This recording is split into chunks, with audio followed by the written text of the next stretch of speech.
Cuando encontré a mi hija durmiendo bajo una marquesina, sucia y temblando de frío, algo dentro de mí murió, y algo mucho más peligroso nació. Mi yerno había vendido la casa que era de ella, se había embolsado todo el dinero y la había dejado en la calle como si fuera basura. Él pensaba que yo era solo una suegra vieja e inofensiva, pero lo que hice después de eso jamás lo va a olvidar. Nunca subestimes a una madre que ve a su hija destruida. Pero antes de continuar, revisa si ya estás suscrito al canal y escribe en los comentarios. ¿Desde dónde estás viendo este video? Nos encanta saber hasta dónde están llegando nuestras historias. Fue un martes gris cuando mi vida dio un vuelco total. Yo venía de la farmacia, cargando mi bolsa con medicinas para la presión y esa crema para las manos que el frío del invierno reseca tanto. Pasé por la Alameda Central, esa que queda cerca de la terminal de autobuses Tapo, y algo me hizo detenerme. Había una mujer acurrucada entre dos cajas de cartón, recargada en la pared de una tienda cerrada. El pelo largo y oscuro le caía sobre el rostro sucio, y usaba un abrigo tan delgado que ni siquiera la protegía del viento helado de esa tarde. El corazón me dio un vuelco, como siempre me pasa cuando veo a alguien en esa situación. Pensé en darle algo de dinero, quizás comprarle un antojo, pero cuando me acerqué, algo en la postura de esa mujer me pareció familiar. La forma en que mantenía los brazos cruzados sobre el pecho, protegiéndose, la forma delicada de los hombros, esa pequeña marca de nacimiento que se le veía en el cuello. Dios mío, no. Sofía, mi voz salió temblorosa, casi inaudible. Ella levantó el rostro lentamente, y cuando nuestros ojos se encontraron, sentí que el mundo se me venía encima. Era mi hija, mi niña. La misma que arrullé en mis brazos cuando era bebé, la misma que llevé a la escuela de la mano, la misma que se casó hace 3 años con ese hombre que nunca me dio buena espina. Mamá, susurró, y su voz estaba ronca, cansada, derrotada. Mis piernas casi me fallan. Dejé caer la bolsa al suelo y me arrodillé a su lado, sin importarme la banqueta sucia o la gente que pasaba mirando. Toqué su rostro con mis manos temblorosas. Estaba helada. Sus labios partidos, la ropa rasgada en varias partes. Uno de los tenis estaba tan gastado que podía ver sus dedos a través de un agujero en la punta. ¿Qué haces aquí?, pude preguntar, aunque ya sabía que la respuesta sería peor que cualquier cosa que pudiera imaginar. Ella comenzó a llorar en silencio, las lágrimas escurriendo por su rostro sucio. No pudo responder. Solo se dejó abrazar, y sentí su cuerpo flaco y frágil temblando contra el mío. ¿Cuánto tiempo llevaba así? ¿Cuántas noches durmió a la intemperie? ¿Cuántas veces pasó hambre mientras yo, su madre, estaba a solo unos kilómetros de distancia sin saber nada? Vamos a la casa, dije con firmeza, aunque estaba hecha pedazos por dentro. Ahora mismo, no te vas a quedar aquí ni un minuto más. Intentó levantarse, pero sus piernas apenas la sostenían. Tuve que cargarla con toda la fuerza que mis 62 años me permitían. Cada paso era difícil. Se apoyaba en mí como lo hacía cuando era pequeña y se rompió el pie andando en bicicleta. Pero ahora no era el pie lo que estaba roto. Era su alma. Paramos a mitad del camino porque necesitaba descansar. Nos sentamos en una banca de la plaza y fue allí, al caer la tarde y encenderse las primeras luces de la ciudad, que finalmente pudo hablar. Vendió la casa, mamá. Su voz era un hilo. La casa que era mía, que mi papá me dejó. La vendió y se quedó con todo el dinero. Sentí una ola de furia tan intensa que me asusté de mí misma. La casa. Esa casa que mi esposo, que en paz descanse, trabajó tanto para comprar antes de morir de cáncer hace 5 años. Él lo había dejado todo a nombre de Sofía, nuestra única hija, porque quería asegurarse de que ella estaría protegida, y ese miserable la había vendido. ¿Cómo?, pregunté, tratando de controlar la rabia que me hervía en las venas. ¿Cómo pudo hacer eso?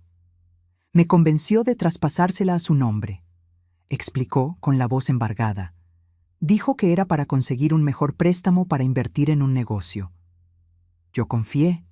Fui tan tonta, mamá, tan tonta.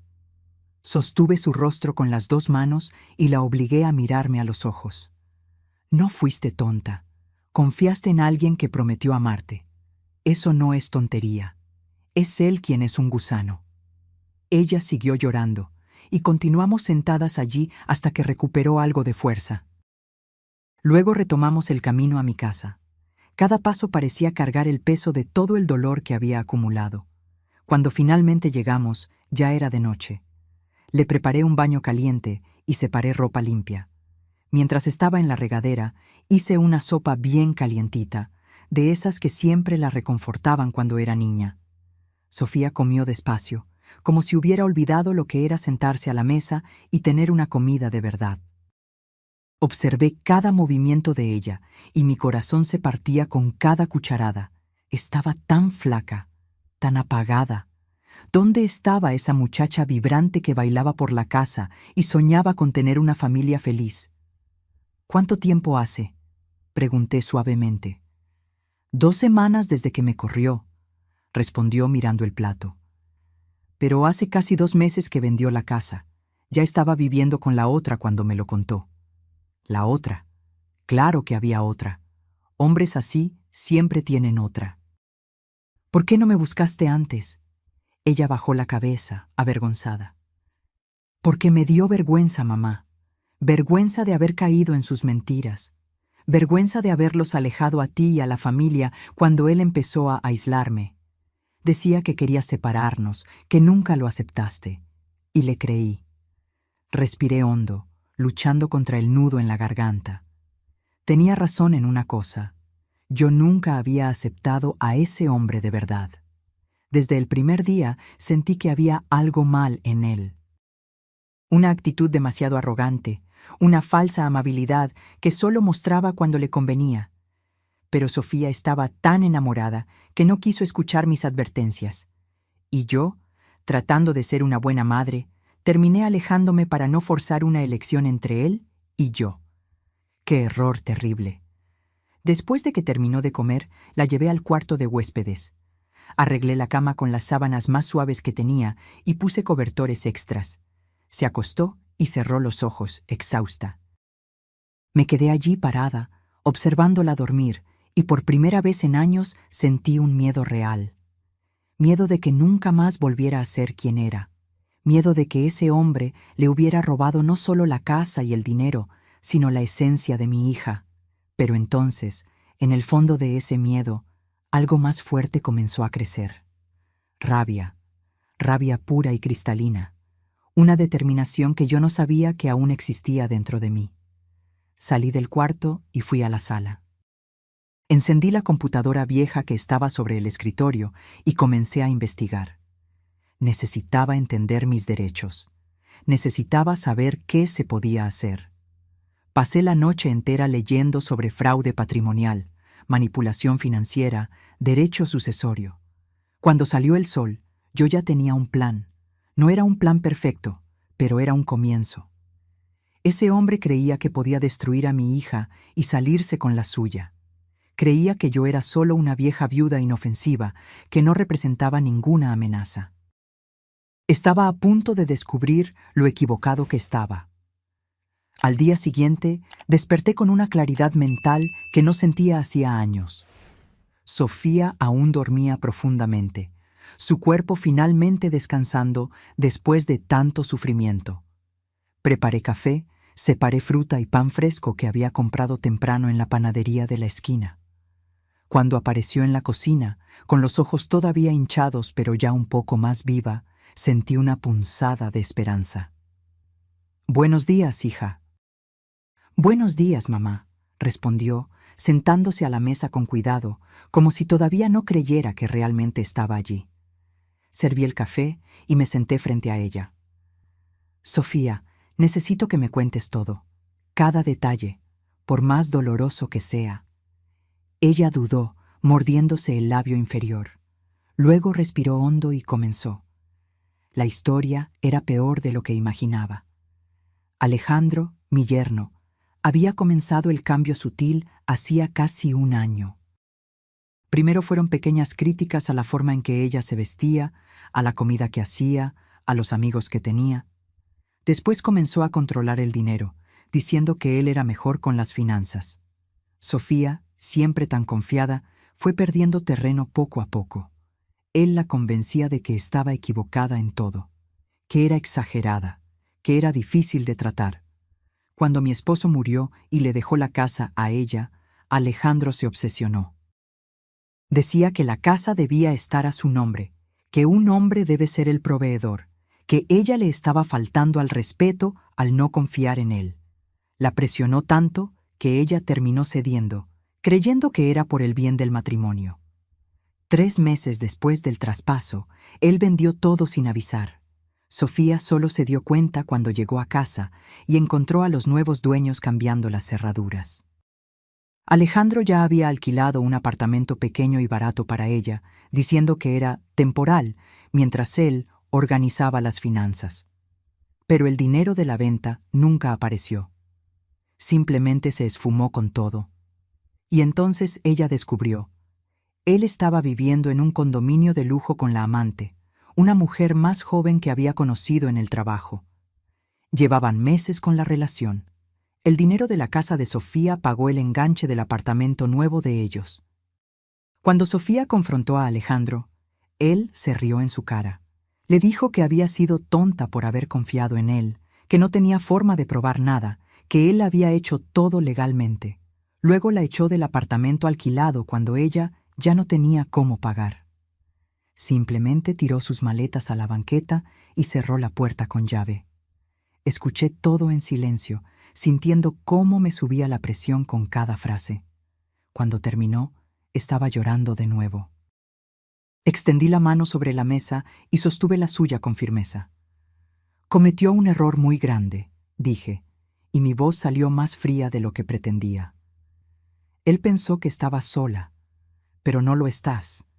Y ahora va a descubrir que existe una cosa en este mundo que es más peligrosa que cualquier hombre arrogante. Una madre protegiendo a su hija. Sofía me miró con una mezcla de sorpresa y esperanza. Pero mamá, tiene razón. Técnicamente todo fue legal. Yo firmé el traspaso. No me interesa lo que fue legal o no, interrumpí. Me interesa lo que fue justo. Y lo que él hizo fue robo. Fue manipulación. Fue destruir una vida por avaricia. Y eso no se va a quedar así. Terminamos el café en silencio. Luego le pedí que descansara un poco más mientras yo salía a resolver algunas cosas. Ella accedió, todavía demasiado débil para cuestionar. Tomé mi bolsa y fui directo al despacho del licenciado Ricardo, un abogado que había sido amigo de mi esposo. Me recibió con sorpresa. Hacía años que no nos veíamos, pero cuando le expliqué la situación, su expresión cambió por completo. «Marina, esto es grave», dijo, ajustándose los lentes mientras revisaba los documentos que Sofía había logrado guardar. «Sí existe una base legal aquí. El traspaso se hizo bajo coerción emocional. Y si logramos probar que hubo mala fe desde el inicio, podemos caracterizarlo como fraude. ¿Qué tengo que hacer? Primero, necesitamos más pruebas. Testigos de que él la manipulaba. Documentos que muestren el patrón de control.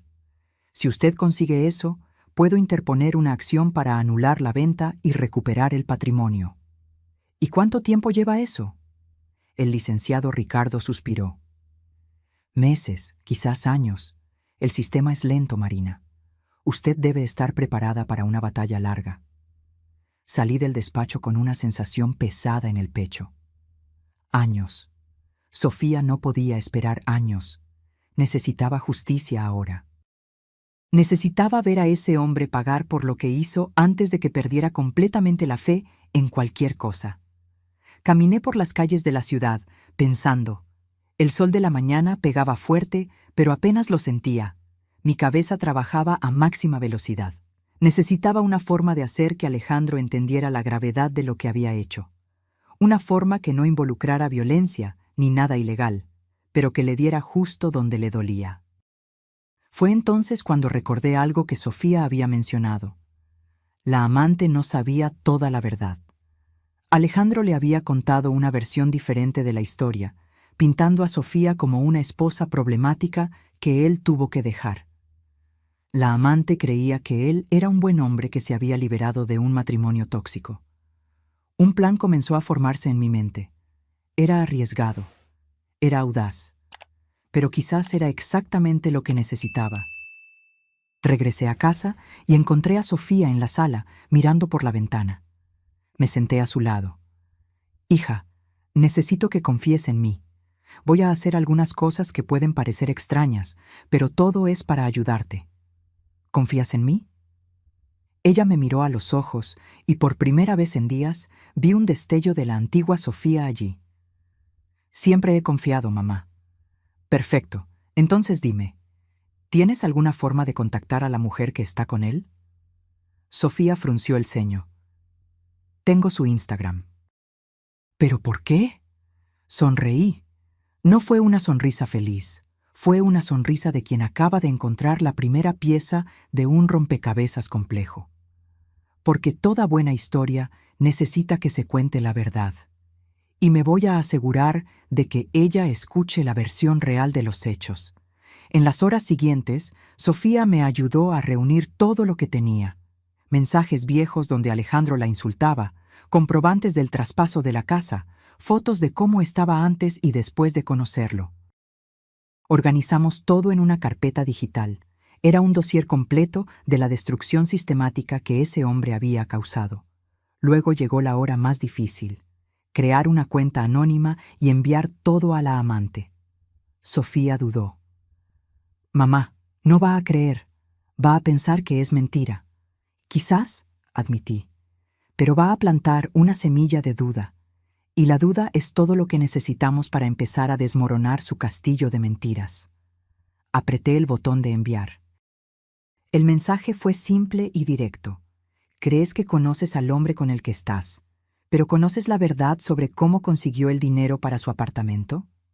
Adjunto, todas las pruebas. Esperamos. Un día entero sin respuesta. Sofía empezaba a pensar que no iba a funcionar, pero entonces, a la mañana siguiente, sonó su teléfono. Era un número desconocido. Contestó con manos temblorosas. Al otro lado de la línea, una voz femenina, joven, temblorosa. «¿Sofía? ¿Eres tú? Yo... necesito hablar contigo, por favor».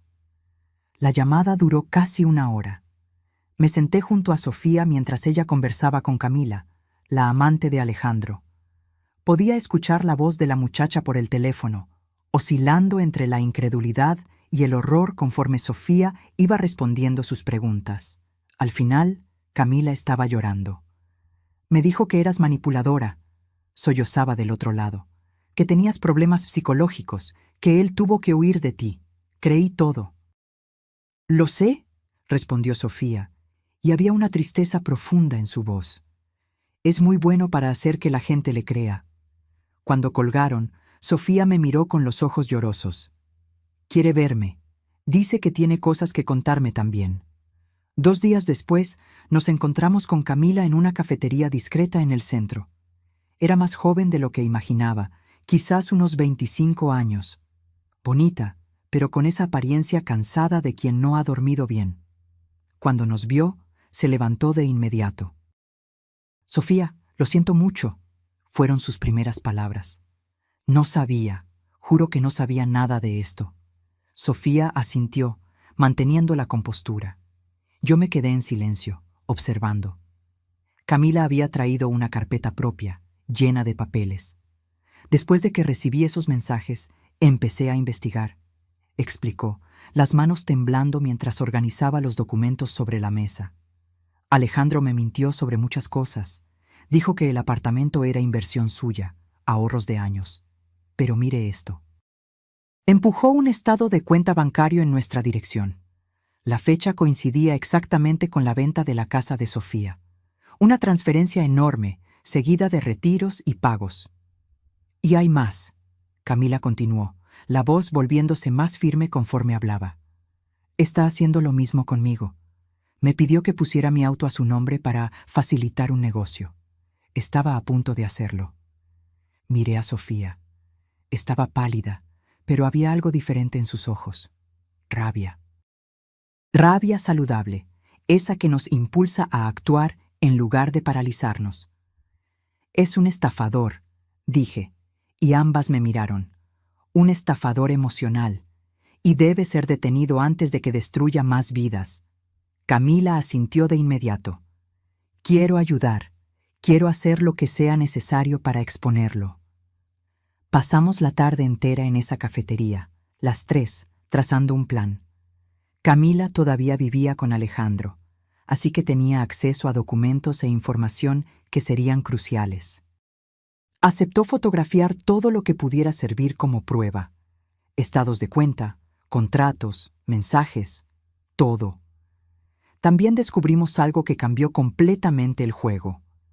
Alejandro estaba planeando hacer lo mismo con otra mujer. Camila había encontrado mensajes de él con una tercera persona, usando exactamente las mismas tácticas de manipulación que había usado con Sofía y con ella misma. No va a parar, murmuró Sofía, abrazando la taza de café entre sus manos. Va a seguir haciendo esto con otras.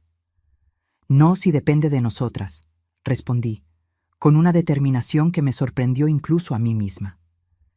En los días siguientes, Camila nos envió foto tras foto, documentos comprometedores, conversaciones, comprobantes de que Alejandro estaba engañando sistemáticamente a varias mujeres al mismo tiempo. Era un esquema bien montado. Elegía mujeres vulnerables, se ganaba su confianza, conseguía acceso a los bienes y luego desaparecía con todo. Llevé todo al licenciado Ricardo. Cuando vio el volumen de pruebas, silbó bajo. Marina, esto aquí no es solo una cuestión civil. Esto es un delito. Estafa, apropiación indebida. Este hombre puede ir a la cárcel. Mi corazón se aceleró. Cárcel. Alejandro podría ser realmente responsabilizado penalmente. ¿Qué necesitamos hacer? Voy al Ministerio Público hoy mismo. Con esto aquí, tendrán que abrir una investigación, pero necesito advertirle. Él puede intentar contraatacar. Hombres así son peligrosos cuando se sienten acorralados. Salí del despacho con sentimientos mezclados. Miedo por lo que Alejandro podría hacer, esperanza de que la justicia finalmente llegara, y una rabia constante, siempre presente, recordándome lo que le había hecho a mi hija. Sofía estaba en casa cuando volví, conversando con Camila por teléfono. Colgó cuando me vio. Mamá, está desconfiando. Camila dice que le preguntó si había revisado sus papeles. Un escalofrío recorrió mi espalda. ¿Está segura? Por ahora sí, pero estamos pensando en sacarla de ahí. Buena idea. Puede quedarse aquí con nosotras. De hecho, la idea de tener a Camila en casa era estratégica también. Cuanto más lejos de Alejandro, mejor. Y cuanto más unidas estuviéramos, más fuerte sería nuestro caso. Camila llegó 2 días después, con solo una maleta. Estaba visiblemente asustada, pero también determinada. Alejandro le había llamado docenas de veces, dejando mensajes que oscilaban entre súplicas amorosas y amenazas veladas. No contestamos ninguna. Las tres nos quedamos juntas en esa casa pequeña, planeando cada paso siguiente. Fue extraño al inicio ver a mi hija y a la amante de su esposo convertirse en aliadas. Pero había algo hermoso en aquello también.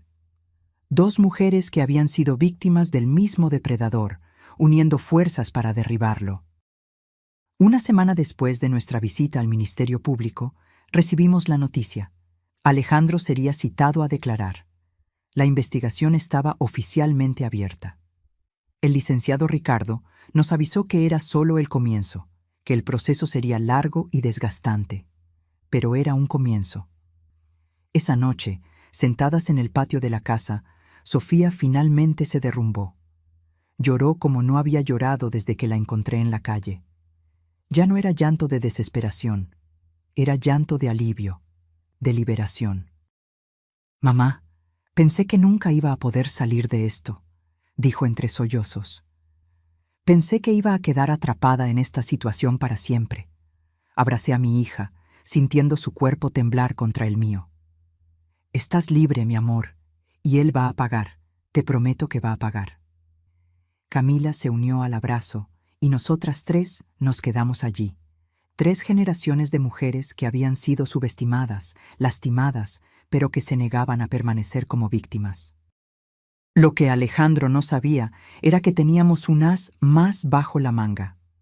A través de las investigaciones de Camila, descubrimos que él tenía más deudas de lo que aparentaba.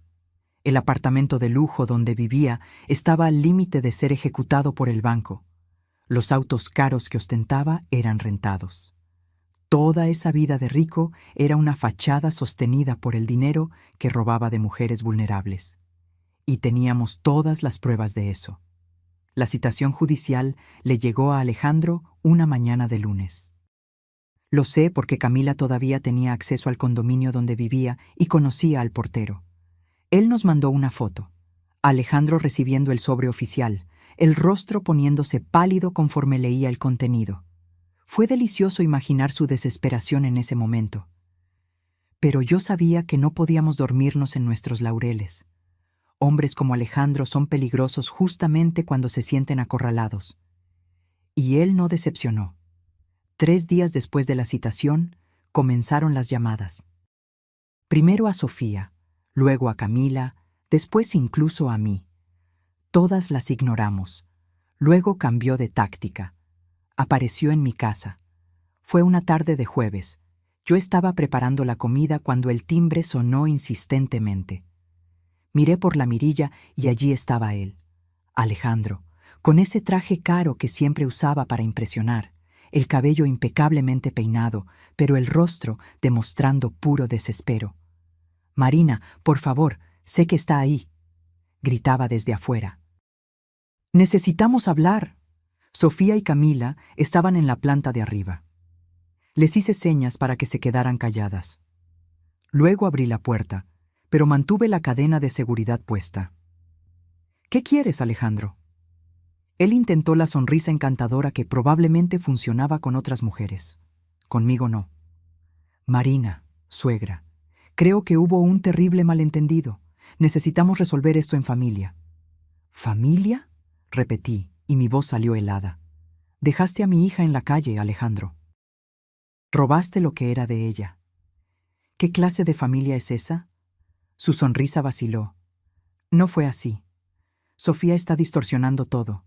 Siempre fue un poco inestable, usted sabe». Intenté ayudar, pero ella no quiso aceptar. Sentí que la rabia crecía, pero mantuve la voz controlada. «Vi a mi hija durmiendo en la banqueta como una indigente, Alejandro. Lo vi con mis propios ojos. No venga aquí a mentirme». Cambió de táctica nuevamente, la voz volviéndose más dura. «Mire, Marina, usted se está metiendo en algo que no entiende. Puedo demandarlas por difamación, por acoso. Tengo abogados muy buenos». «Perfecto», respondí con una sonrisa fría. «Mis abogados también son buenos. Y a diferencia de los suyos, los míos tienen la verdad de su lado». Cerré la puerta en su cara. Lo escuché gritar algunas cosas más desde afuera, pero eventualmente se fue. Cuando subí las escaleras, encontré a Sofía y Camila abrazadas, temblando. «Ya se fue», avisé. «Y no va a volver», pero me equivoqué. Alejandro volvió. No físicamente, sino que comenzó una campaña de terror psicológico. Mensajes de números desconocidos, perfiles falsos en redes sociales esparciendo mentiras sobre Sofía. Incluso contrató a alguien para fotografiar nuestra casa y seguirnos cuando salíamos. Fue Camila quien se dio cuenta primero. Un carro extraño siempre estacionado en la esquina. El mismo hombre siguiéndonos en el mercado, en la farmacia. Cuando confrontamos al tipo, simplemente sonrió y dijo que estaba haciendo un trabajo.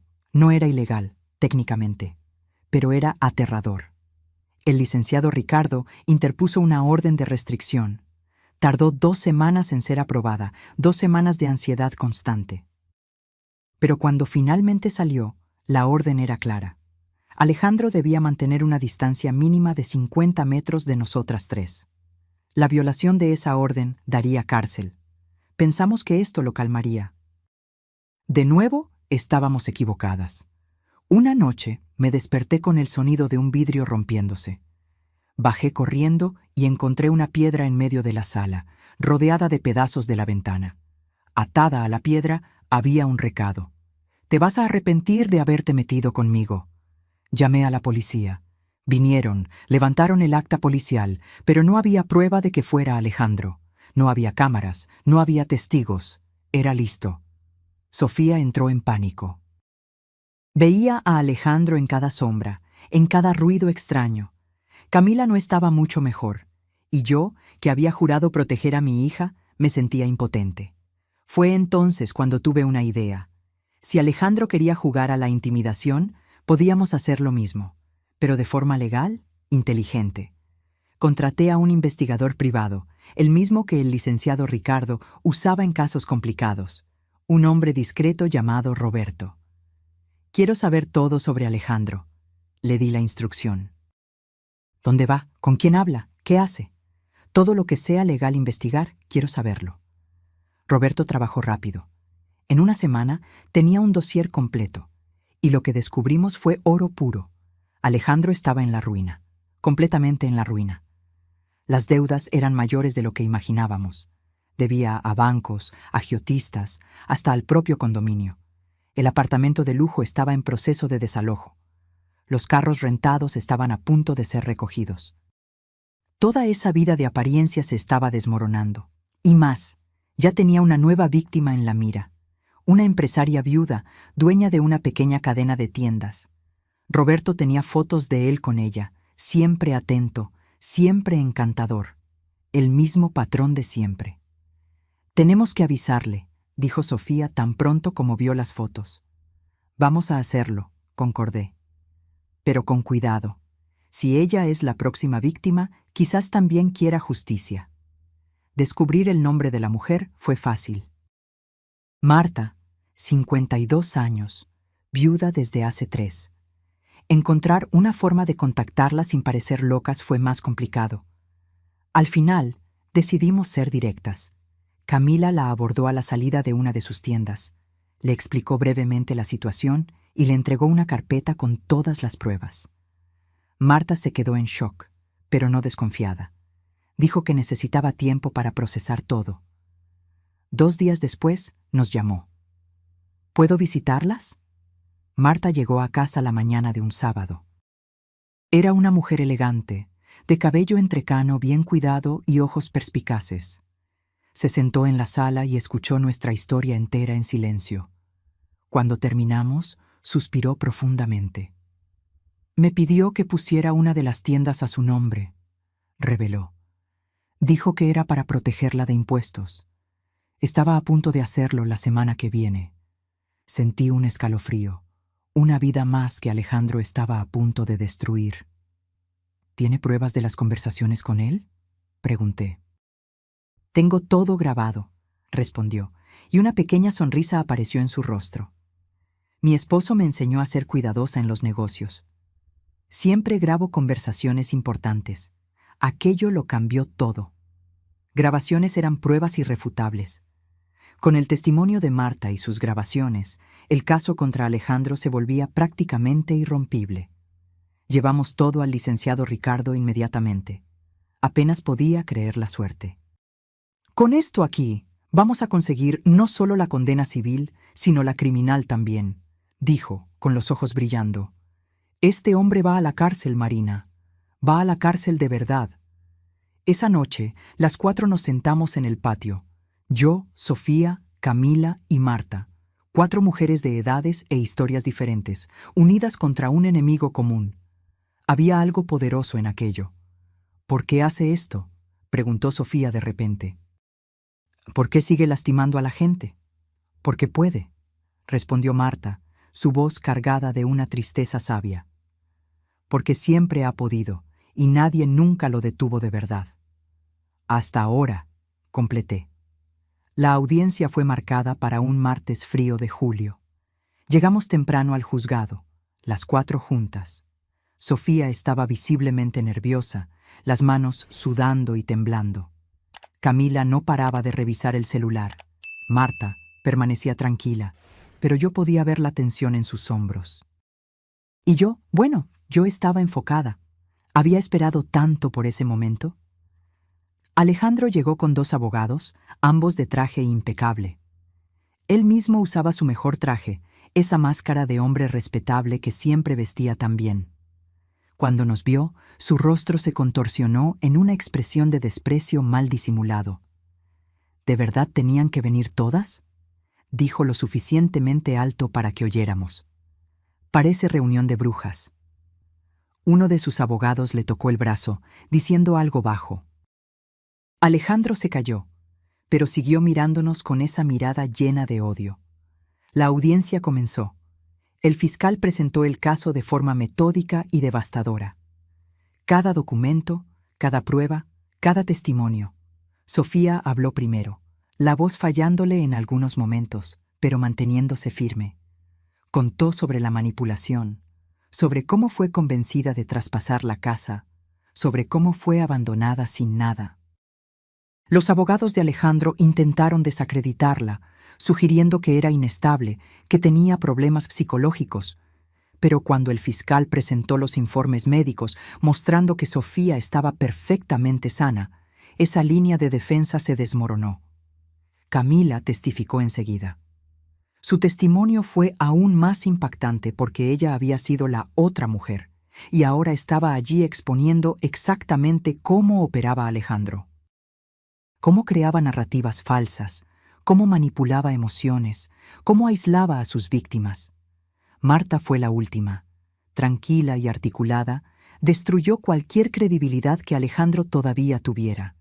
Y cuando el fiscal puso las grabaciones de ella, la sala entera pudo escuchar a Alejandro usando exactamente las mismas tácticas que había usado con Sofía y Camila. En la grabación, su voz era dulce y convincente. Marta, querida, tienes que confiar en mí. Pon la tienda a mi nombre. Es solo para proteger el patrimonio. Nada va a cambiar entre nosotros. Miré a Alejandro. Estaba pálido, sudando. Uno de sus abogados le susurraba algo urgentemente al oído. El otro hojeaba papeles frenéticamente, como si buscara alguna salida que no existía. La jueza, una mujer de mediana edad con ojos severos, escuchó todo en silencio. Cuando los testimonios terminaron, pidió un receso de 30 minutos para analizar las pruebas. Fueron los 30 minutos más largos de mi vida. Nos quedamos en el pasillo, las 4, sin hablar mucho. Sofía recostó la cabeza en mi hombro. Camila caminaba de un lado a otro. Marta permanecía sentada, los ojos cerrados, respirando profundamente. Alejandro estaba del otro lado del pasillo con sus abogados. Podía oírlos discutiendo en voz baja, pero era clara la desavenencia entre ellos. La situación era mala y lo sabían.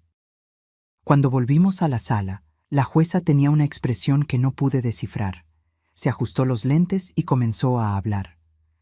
Rara vez veo un caso tan claro de estafa sistemática y abuso emocional. Su voz resonó por la sala.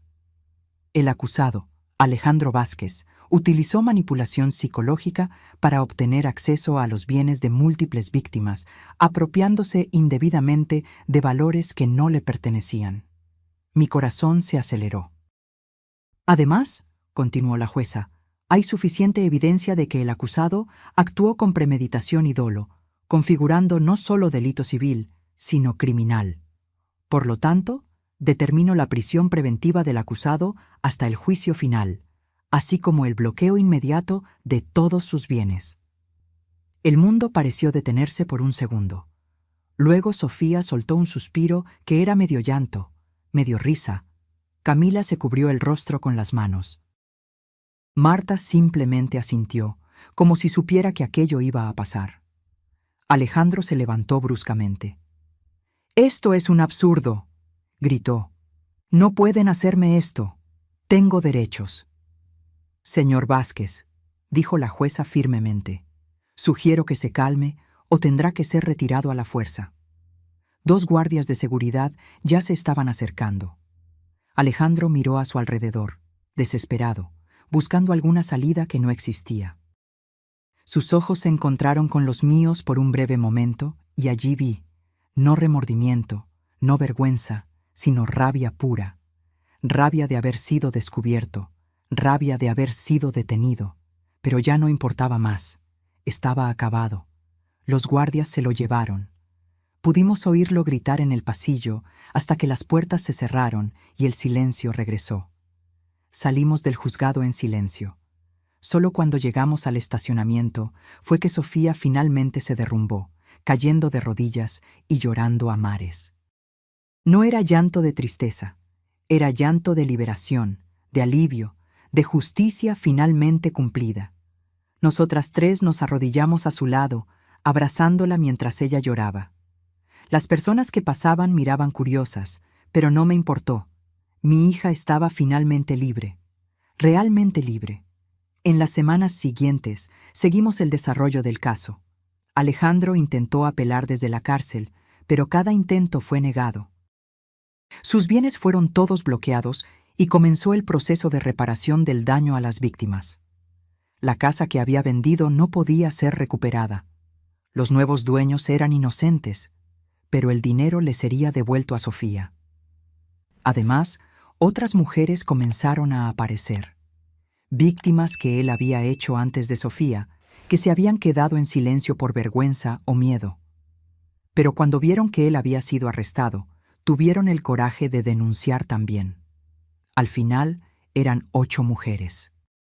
8 vidas destruidas por un único hombre que creía que era intocable. El juicio final ocurrió 4 meses después.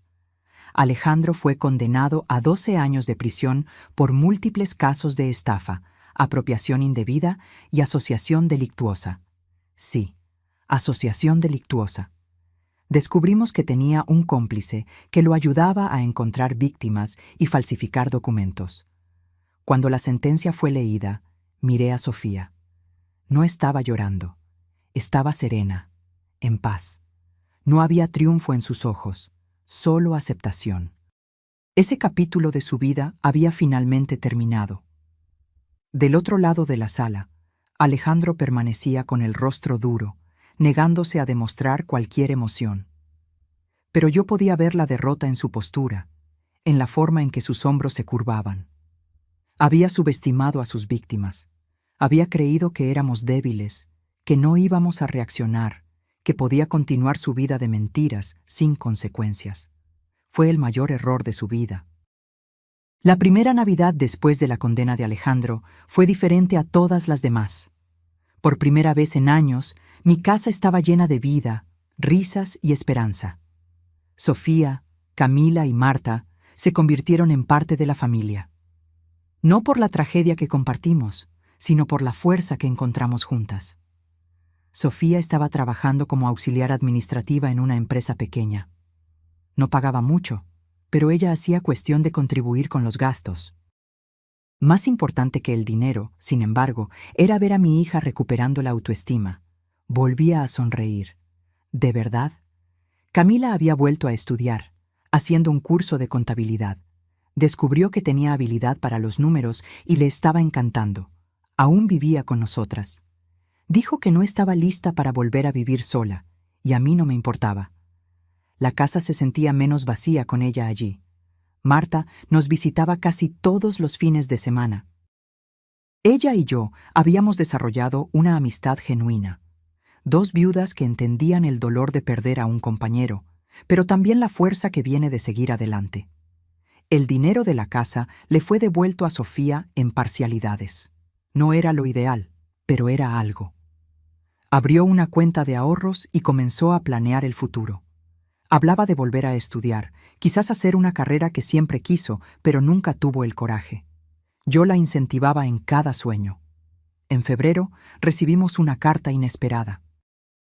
Era de una de las otras víctimas de Alejandro, una mujer llamada Silvia, que habíamos conocido brevemente durante el juicio. Nos invitaba a un encuentro de todas las mujeres que él había perjudicado. Un grupo de apoyo, lo llamó. No sé si quiero ir, confesó Sofía la noche antes del encuentro. Tengo miedo de revivir todo aquello. Entonces no vayas, respondí simplemente. No le debes nada a nadie, hija. Ya enfrentaste suficiente. Pero al día siguiente cambió de idea. Fuimos juntas, ella y yo. Camila prefirió quedarse en casa. El encuentro fue en un salón rentado en un centro comunitario. Había 7 mujeres, además de nosotras. Algunas eran mayores, otras más jóvenes. Todas con la misma historia de manipulación, abuso y pérdida. Nos sentamos en círculo.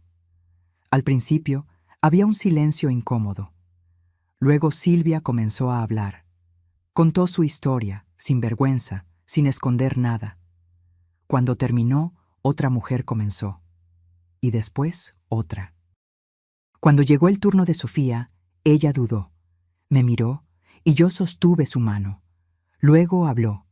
Contó todo, desde el inicio de la relación hasta las noches en la calle, desde el proceso hasta la condena. Su voz era firme, sin temblar. Cuando terminó, había lágrimas en todos los rostros, pero no eran lágrimas de tristeza, eran lágrimas de reconocimiento, de empatía, de fuerza compartida. Sobrevivimos, dijo una de las mujeres, una señora de cabello blanco. Todas nosotras. Intentó quebrarnos, pero no pudo. El grupo se volvió una reunión mensual. No siempre íbamos, pero saber que estaba allí, que había otras personas que entendían, hacía la diferencia. Sofía comenzó a usar su experiencia para ayudar a otras mujeres, dando pláticas sobre señales de relaciones abusivas. Ver a mi hija transformar su dolor en propósito fue una de las cosas más bonitas que presencié. Pero no todo era color de rosa. Sofía aún tenía pesadillas. Se despertaba gritando, sudando, reviviendo las peores noches en la calle o los peores momentos con Alejandro. En esos momentos yo me quedaba a su lado, sosteniendo su mano, recordándole que estaba segura. La terapia ayudaba. Iba religiosamente cada semana, trabajando para procesar el trauma. La terapeuta dijo que llevaría tiempo, quizás años, pero que Sofía estaba en el camino correcto. En mayo recibimos una noticia inesperada. Alejandro había intentado suicidarse en la prisión. No lo logró. Fue encontrado a tiempo, pero la noticia nos impactó de diferentes formas. Sofía se quedó en shock. Incluso después de todo, parte de ella todavía se sentía responsable, como si de alguna manera hubiera causado aquello. Le llevó varias sesiones de terapia entender que las elecciones de él no eran culpa suya. Yo, por otro lado, no sentí lástima. Quizás debería, quizás sería lo cristiano a hacer, pero solo podía pensar en todas las vidas que él había destruido sin remordimiento. Si estaba sufriendo ahora, era consecuencia de sus propias acciones. Camila tuvo la reacción más interesante. Le escribió una carta a Alejandro. Nunca nos mostró el contenido, pero dijo que necesitaba expresar todo lo que sentía. La carta regresó sin respuesta. En julio, un año después de la condena, Sofía hizo algo sorprendente. Pidió visitar a Alejandro en la prisión. No entiendo, confesé. ¿Por qué quieres verlo? Necesito un cierre, mamá, explicó. Necesito mirarlo y no sentir ya nada, ni rabia, ni rencor, solo vacío. No me gustó la idea, pero la respeté. Me ofrecí a ir con ella, pero se negó. Dijo que necesitaba hacer aquello sola. Regresó de la visita 3 horas después. Su rostro estaba sereno, tranquilo, de una forma que yo no veía hacía mucho tiempo. ¿Cómo te fue?, pregunté cautelosamente. Me pidió disculpas, dijo sentándose a la mesa. Dijo que estaba arrepentido, que no sabía lo que le había pasado, que yo no merecía nada de aquello. ¿Y le crees? Sofía pensó por un largo momento. No sé. ¿Y sabes una cosa, mamá? No importa. Si está genuinamente arrepentido o si es solo otra manipulación, no hace diferencia. Porque yo ya no soy más aquella mujer que él conoció. Sobreviví a él, y eso es todo lo que importa. En ese momento, mirando a mi hija hablar con tanta claridad y fuerza, me di cuenta de que realmente había superado. No completamente, los traumas no desaparecen así, pero lo suficiente para seguir adelante con la vida. En septiembre, Sofía se mudó. Alquiló un apartamento pequeño a pocas cuadras de mi casa. No era grande, ni lujoso, pero era de ella, conquistado con su propio trabajo. Ayudé a decorar. Compramos cortinas juntas, elegimos colores para las paredes. Fue terapéutico de una forma que no esperábamos, como si cada decisión sobre el apartamento fuera una afirmación. Estoy reconstruyendo mi vida. Camila continuó viviendo conmigo. Dijo que le gustaba la compañía, y a mí también. La casa se sentía menos silenciosa con ella allí. La segunda Navidad fue aún mejor que la primera. Sofía trajo a un muchacho que estaba conociendo. Un profesor tímido y gentil que la trataba con tanto respeto que resultaba refrescante. Camila había conseguido un novio también, un compañero del curso. Sentadas a la mesa, miré a esas mujeres que yo había visto tan quebradas un año atrás. Ahora estaban riendo, conversando sobre planes para el futuro, haciendo bromas. Alejandro estaba en prisión. Iba a seguir preso por muchos años todavía. Y nosotras, sus víctimas, estábamos libres, viviendo, prosperando. A veces la justicia tarda, pero cuando llega, cuando realmente llega, es dulce. La vida siguió su curso natural en los meses siguientes. Sofía fue ascendida en el trabajo. No era un puesto grande, pero significaba reconocimiento, estabilidad. Ingresó a la carrera de psicología, diciendo que quería ayudar a otras mujeres que pasaron por lo que ella pasó. Camila se graduó en contabilidad y consiguió un empleo en una firma respetable. Finalmente se sintió con confianza para rentar su propio lugar. Lloramos cuando se mudó, pero era un llanto bueno, de orgullo. Marta expandió sus negocios. Abrió 2 tiendas más, siempre con mucho cuidado y desconfianza ahora. Alejandro había dejado marcas en ella también, pero de una forma diferente. Se volvió más cautelosa, más lista en relación a la gente. En cuanto a mí, volví a hacer cosas que había dejado de lado. Volví al grupo de bordado al que asistía antes de que mi esposo enfermara. Comencé a hacer caminatas matutinas en el parque. Incluso comencé a salir con alguien, algo que nunca imaginé hacer a los 63 años. Roberto, el investigador que me había ayudado, se reveló un hombre interesante, viudo como yo, con una vida llena de historias fascinantes. Comenzamos con cafés ocasionales, y antes de que nos diéramos cuenta, estábamos cenando juntos toda la semana. A Sofía le encantó la idea de verme feliz de nuevo. Dijo que yo lo merecía, que había pasado tanto tiempo cuidando de todos, que era hora de cuidarme a mí misma. En marzo del segundo año, recibimos una noticia inesperada. Alejandro estaba gravemente enfermo. Cáncer, descubierto demasiado tarde. Los médicos de la prisión no le daban más de 6 meses de vida. La noticia me tomó por sorpresa, no por la enfermedad en sí, sino por la forma en que me sentí, o mejor dicho, por la forma en que no sentí nada, ni satisfacción, ni lástima. Apenas una indiferencia absoluta. Ese hombre, que había ocupado tanto espacio en mi vida y en la vida de mi hija, ahora era solo un nombre en una noticia. Sofía tuvo una reacción más complicada. Lloró, no por él exactamente, sino por lo que él representaba, el cierre de un capítulo doloroso. «Es extraño, mamá», me dijo sentada en mi sala.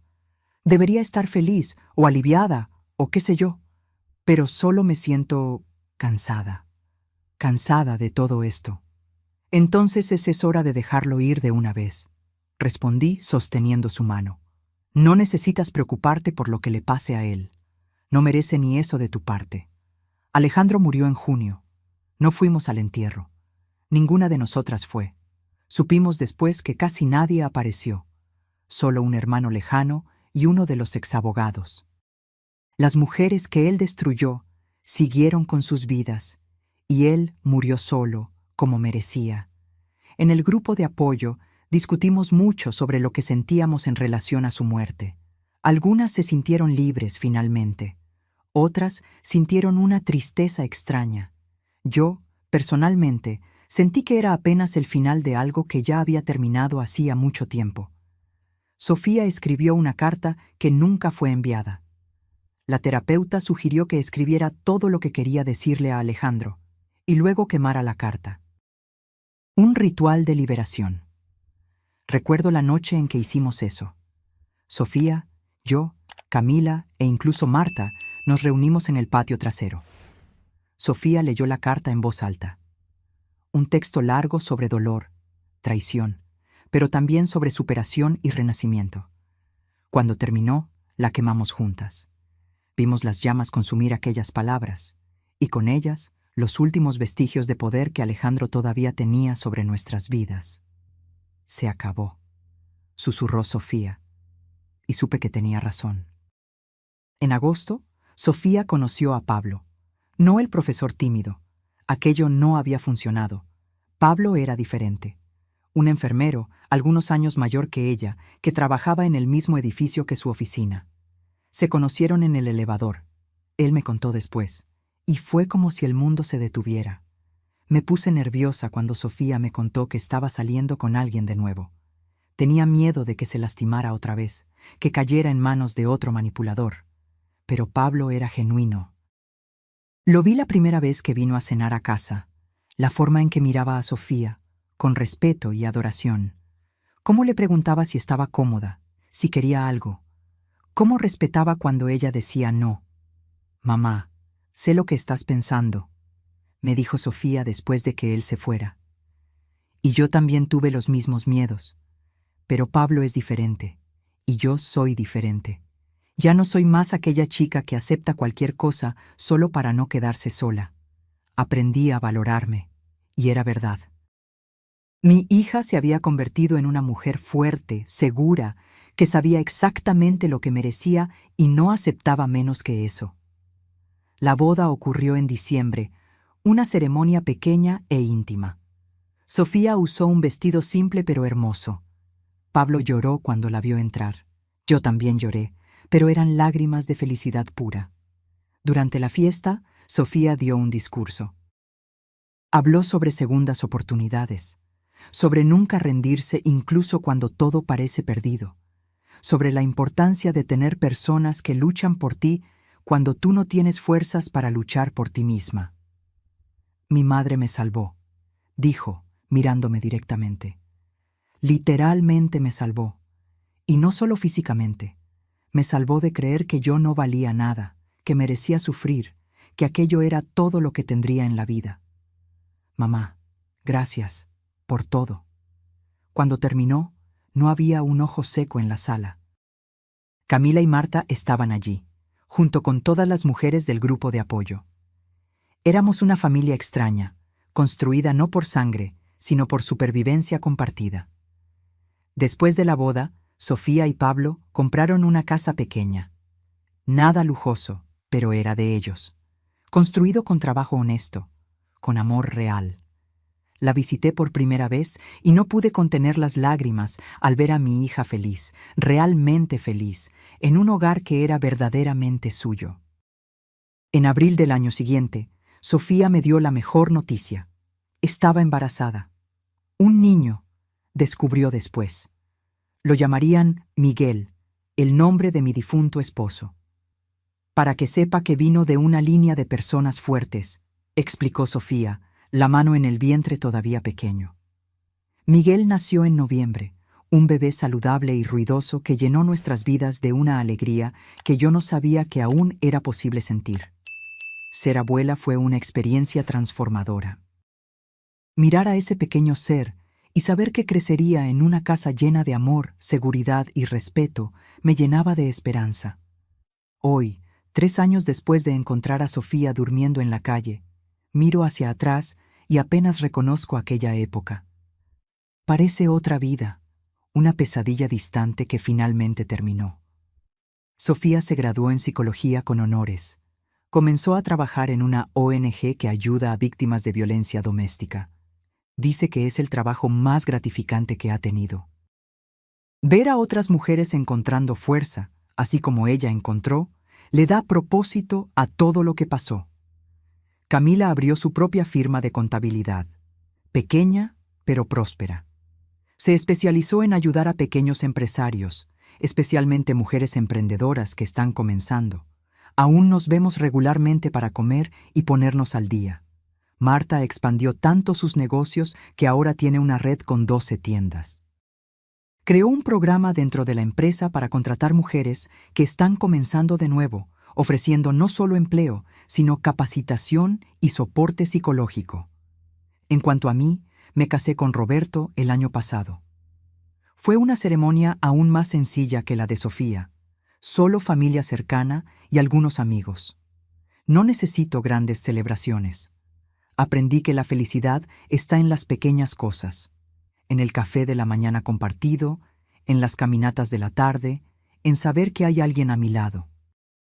Miguel tiene 2 años ahora y es el niño más amado del mundo. Sofía y Pablo son padres maravillosos. Veo en ellos lo que una relación saludable debe ser: compañerismo, respeto, amor genuino. Es reconfortante saber que mi nieto crecerá viendo ese ejemplo. A veces, principalmente de noche cuando estoy quieta, pienso en todo lo que pasó, en cómo un único momento, encontrar a Sofía en aquella calle, cambió el curso de tantas vidas. Si hubiera pasado por otro camino ese día. Si no hubiera mirado 2 veces a esa figura acurrucada entre las cajas de cartón. Pero miré, y luché, y mi hija sobrevivió. Hace pocas semanas, Sofía me llamó con una propuesta. Quiere que escribamos un libro juntas sobre nuestra experiencia, no por los detalles sensacionalistas, sino como una forma de ayudar a otras mujeres que puedan estar pasando por lo mismo. Una guía de supervivencia, lo llamó. Acepté inmediatamente.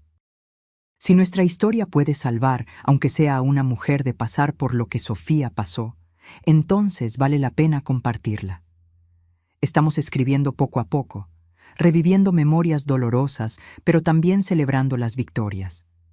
Es un proceso catártico para ambas, un cierre definitivo de aquel capítulo horrible. El grupo de apoyo aún se reúne, ahora 2 veces al mes. Creció. Son más de 20 mujeres ahora, cada una con su historia de supervivencia. Algunas todavía están en las etapas iniciales de la recuperación, temblando y asustadas. Otras, como Sofía, ya están fuertes y ayudando a las más nuevas. Es hermoso ver ese ciclo de dolor transformado en fuerza, y fuerza transformada en ayuda para otras. Aprendí mucho en estos 3 años. Aprendí que nunca es tarde para volver a empezar. Que familia no es solo sangre, sino las personas que elegimos tener a nuestro lado. Que la justicia, aunque lenta, existe. Y que una madre nunca, jamás, se rinde con su hija. Si pudiera dar un consejo a otras madres, a otras mujeres que están viendo a alguien que aman ser destruido por una relación abusiva, sería este: no se rindan. Incluso cuando parece imposible, incluso cuando la persona las alejó, incluso cuando todo indica que no hay salida. No se rindan. Estén allí. Esperen, luchen, porque su presencia, su amor, puede ser la diferencia entre la vida y la muerte. Entre rendirse y encontrar fuerzas para un día más. Sofía me dijo el otro día que no se acuerda mucho de las noches en la calle, que su mente bloqueó para protegerse, pero se acuerda claramente del momento en que escuchó mi voz en aquella marquesina. Dijo que fue como un ángel apareciendo en medio de la oscuridad. No soy ángel. Soy solo una madre que ama a su hija. Pero si ese amor fue suficiente para salvarla, entonces valió cada lágrima, cada noche sin dormir, cada momento de miedo e incertidumbre. Hoy miro a mi familia, Sofía, Pablo, Miguel, Roberto, y sé que llegamos al otro lado. El túnel oscuro terminó. Y ahora estamos en la luz. Una luz que conquistamos con sudor, lágrimas y una negativa absoluta a rendirnos. Alejandro está muerto y enterrado, pero nosotras, sus víctimas, estamos vivas. Más que vivas, estamos prosperando. Y esa es la mayor venganza de todas. Ser feliz a pesar de él. Vivir plenamente a pesar de todo lo que intentó destruir. Soy Marina. Tengo 65 años y esta es mi historia. La historia de cómo encontré a mi hija en la calle y de cómo juntas reconstruimos nuestras vidas de las cenizas. No fue fácil, no fue rápido, pero fue posible. Y si fue posible para nosotras, puede ser posible para ti también. Nunca te rindas, nunca aceptes menos de lo que mereces. Y nunca, jamás subestimes el poder de una mujer determinada a proteger a quien ama. Porque cuando una madre ve a su hija sufriendo, cuando una mujer decide que ya es suficiente de ser víctima, cuando todas nos unimos y decimos, ya no más, nada puede detenernos, absolutamente nada. Ahora, si te gustó esta historia, haz clic en suscribirte y dime en los comentarios qué parte te dejó con la boca abierta. Ah, y no olvides hacerte miembro para tener acceso a videos exclusivos que no publico aquí. Te espero allá.